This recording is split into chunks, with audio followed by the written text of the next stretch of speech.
Just want to give you a little extra demonstration on magnetic damping.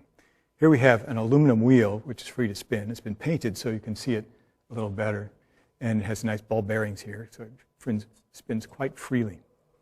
And if I get a nice big neodymium magnet and bring that up, you can see very strong magnet.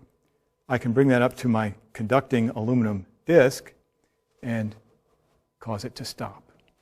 I let the wheel go, and I can stop it. And I don't have to touch the wheel, I just bring the magnet up close. And what is happening there is that when I bring the magnet up next to the aluminum, which is an electrical conductor, the currents are set up in the aluminum, which oppose the change that the disc is seeing. Each little piece of the disc is seeing a changing magnetic field as it gets near the magnet, and it's going to oppose that change. What it does is it sets up a little current, which sets up its own little magnetic field, which is actually pulling back towards the magnet, just slowing down the disc.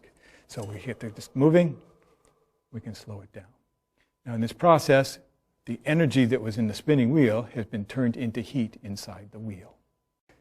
All right, now you also know that if I have a disc spinning in this direction and I bring a magnet up to it and it stops, there must have been a force on the disc in the opposite direction. From Newton's third law, we know that when two bodies interact, there's an equal and opposite force on the other body. So there must have been a force on the magnet going in this direction. Now this is a fairly big and heavy magnet, and so you don't really see the consequences of that force. But let me get a smaller magnet, which is easier to move, and we can see what happens. So here I have two smaller magnets on a piece of steel rod, and this is free to rotate. And if I bring that up next to my aluminum and give it a spin, let's see what happens, see what this viscous force does. In fact, it makes the magnet spin.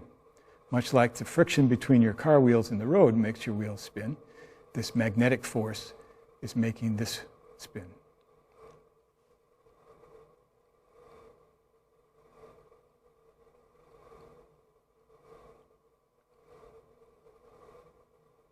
Now we can imagine that we could do something with this, so maybe hook up some gears to it or make it do some work and have some nice little kind of interesting motor here where we have no contact between the spinning wheel and the spinning magnet.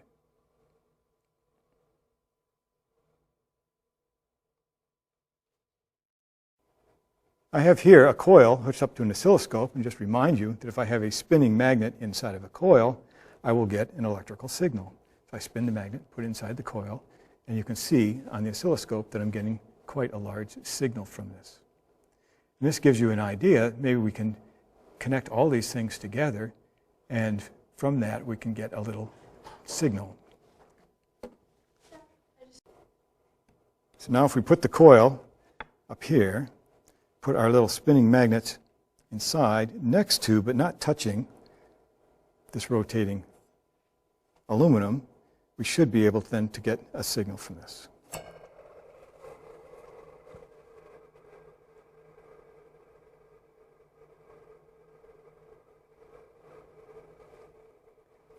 So the aluminum wheel is spinning. It's causing this other magnet to spin without touching it.